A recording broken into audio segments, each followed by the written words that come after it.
တခါတရံကြတော့တခါမှမမြင်ဘူးတဲ့ပုဂ္ဂိုလ်ပဲဖြစ်စေတွေ့လိုက်တာနဲ့ခင်မင်သွားတဲ့ပုဂ္ဂိုလ်မျိုးလည်းရှိတယ်နော်ဒါအကြောင်းပဲဖြစ်တာမဟုတ်ဘူးတခါတလေကိုယ်နဲ့လည်းတခါမှမတွေ့ဘူးတွေ့ချင်းအဲ့ဒီပုဂ္ဂိုလ်ခင်သွားတယ်စိတ်ကနော်ကိုစဉ်းစားကြည့်ကိုကြုံဘူးလားမကြုံဘူးလားကိုကြည့်နော်လူတကာနှုတ်ခမ်းဆူနေရင်တော့ဖြစ်မှာမဟုတ်ဘူးပေါ့တချို့ကြတော့ရှိရင်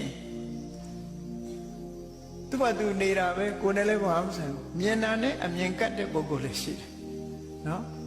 မြင်လိုက်တာနဲ့အမြင်ကတ်နေတဲ့ပုဂ္ဂိုလ်လည်းရှိတယ်အဲ့ဒါတွေဟာရှုပ်ဝက်တဲ့အတိတ်အကြောင်းအရာတွေရှိနေတယ်ဆိုတာကိုသတိထားဖို့သူ့ဟာသူဖြစ်တာမဟုတ်ဘူးနော်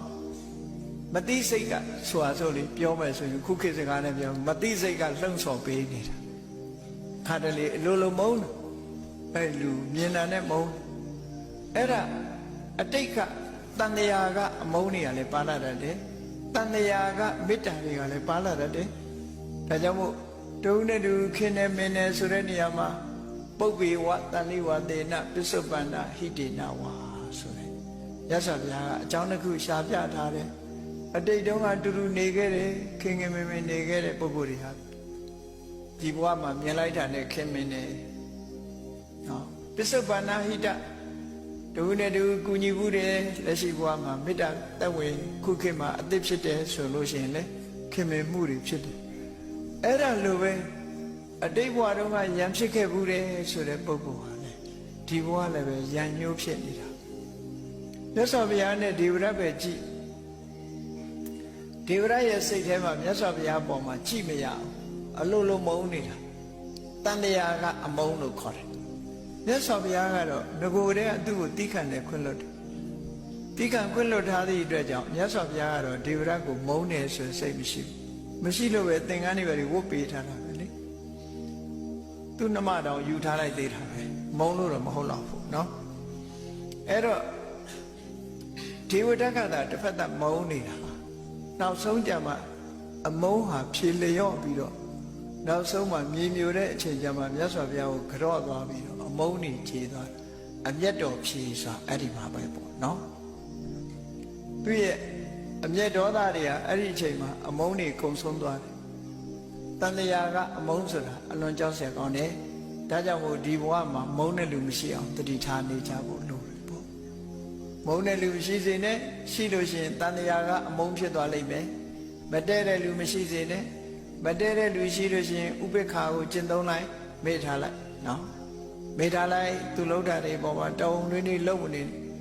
ခက်တာကတန်ရောစဉ်ဆိုတာလူတွေကထင်းနေကြတာတဏှာပဲတန်ရောစဉ်လို့ထင်းနေတာအမုန်းကလည်းတန်ရောစဉ်ပဲအမုန်းတန်ရောစဉ်စဉ်းစားကြည့်လေကိုမုန်းတဲ့လူခဏခဏတတိယဟုတ်လားလူတွေကထင်တာကိုချစ်တဲ့လူပဲတတိယတယ်လို့ထင်တာပဲမုန်းတဲ့လူလည်းတတိယတာပဲအမုန်းနဲ့တတိယတာလေးသူကြတော့တကယ်ကတော့တန်ရောစဉ်က10မျိုးရှိတာဟုတ်အဲ့10မျိုးထဲမှာပဋိကတန်ရောစဉ်ဆိုတာဒေါသနဲ့ဖြစ်တဲ့တန်ရောစဉ်တခုဘယ်တန်ရောစဉ်ဖြစ်ဖြစ်ကောင်းကျိုးချမ်းသာမပေးဘူးတဲ့ဒါကြောင့်တတိထားပြီးတော့ရှောင်ကျင်ရမှာဖြစ်တယ်ပေါ့ဝါဒနာနဲ့ဇယိုက်ဆိုးဆိုတဲ့နေရာမှာအခုလိုတည်ရတဲ့ဘဝမှာမကောင်းတဲ့ဝါဒနာတွေရှိရင်ဝါဒနာကိုမတားနဲ့လို့တော့မလုပ်နဲ့တားတဲ့တားရမယ်ပေါ့ဒီလိုဖြစ်ရမကောင်းတဲ့ဝါဒနာဆိုရင်ဆက်ပြီးတော့မလုပ်နေနဲ့လုပ်ရင်ဝါဒနာတချို့ကမလေးဝါဒနာပါလို့လုပ်တယ်ဆိုပြီးတော့ကောင်းတာဝါဒနာပါရင်တော့တော်ပါတယ်မကောင်းတာဝါဒနာပါနေဘယ်လိုလုပ်အဲ့တော့ကောင်းမကောင်းကိုပါတဲ့ဝါဒနာဒီသူများကိုထိခိုက်သလားကိုအကျိုးထိခိုက်သလားဆိုတာကိုစွန့်နေတာစွန့်ပြီးတော့ဝါဒနာကိုဖျောက်နေတာဖျောက်ကောင်းတဲ့ဝါဒနာတွေနဲ့အစားထိုးပြီးတော့မကောင်းတာကိုဖယ်ရှားပြရအောင်ဝါဒနာဆိုတဲ့ခေါက်ရိုးကြီးကျိုးနေလို့ကတော့မဖြစ်ဘူးတဲ့နော်မကောင်းတဲ့အလေးချင်းတွေကိုသိတဲ့ဘဝမှာပြင်မပြင်လို့ရှိရင်နောက်ဘဝဆက်ပါနေဦးမှာပဲရှင်ပိလိန်တဝိသဆိုတာမကောင်းတဲ့နှုတ်ကြီးကျိုးနေတာလေခုမှကျိုးတာမဟုတ်ဘူးသူကအတိတ်ဘဝကဘဝပေါင်း900 1000ဒီလိုဖြစ်လာခဲ့တာလူမြင်လို့ရှိရင်ငရုတ်မှလို့ခေါ်တယ်သူဟာနော်လူကိုချိုးချိုးသားသားမပြောတော့ဘူးဟုတ်လောက်တယ်စကိုင်းနယ်မှာတောရွာဘုန်းကြီးတစ်ပါးရှိတယ်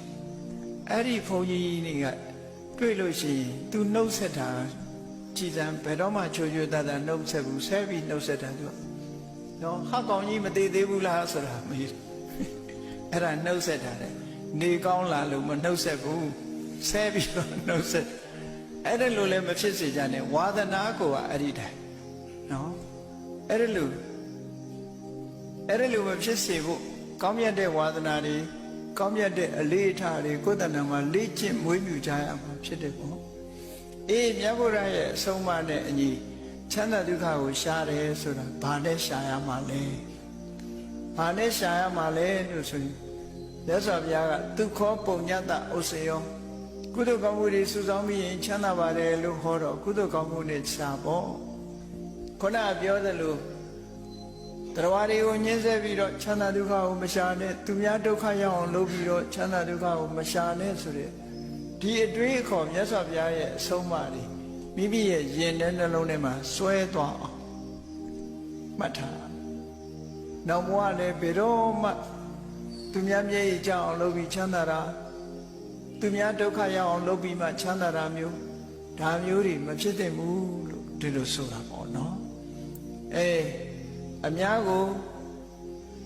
ကောင်းကျိုးချမ်းသာဖြစ်စေပြီးတော့ကိုယ်ချမ်းသာဒုက္ခရအောင်ကြိုးစားအထောက်ရောင်းတာဝယ်တာဆိုတာတောင်မှပဲကြည့်လေပစ္စည်းကိုမှန်မှန်ကန်ကန်ရောင်းတယ်မှန်မှန်ကန်ကန်ပေးတယ်တရားတမိုးပေးတယ်ဆိုဝယ်တဲ့လူလည်းစိတ်ချမ်းသာကိုယ်လည်းစိတ်ချမ်းသာဟောကောင်းတဲ့နီးနဲ့စီးပွားရှာတာလေအဲ့လိုပုံကိုယ်တွေလည်းအများကြီးရှိပါမရှိဘူးမဟုတ်ရှိတရားသဖြင့်စီးပွားရှာလို့ရသွားတဲ့ပုဂ္ဂိုလ်ဟာလည်းစိတ်ချမ်းသာမှုရှိအဲ့ဒါလို့လောက်ရဝယ်သူရောရောင်းသူရောမြစ်ပတ်တဲ့စိတ်တော့မထားရဘူးတခါတည်းရင်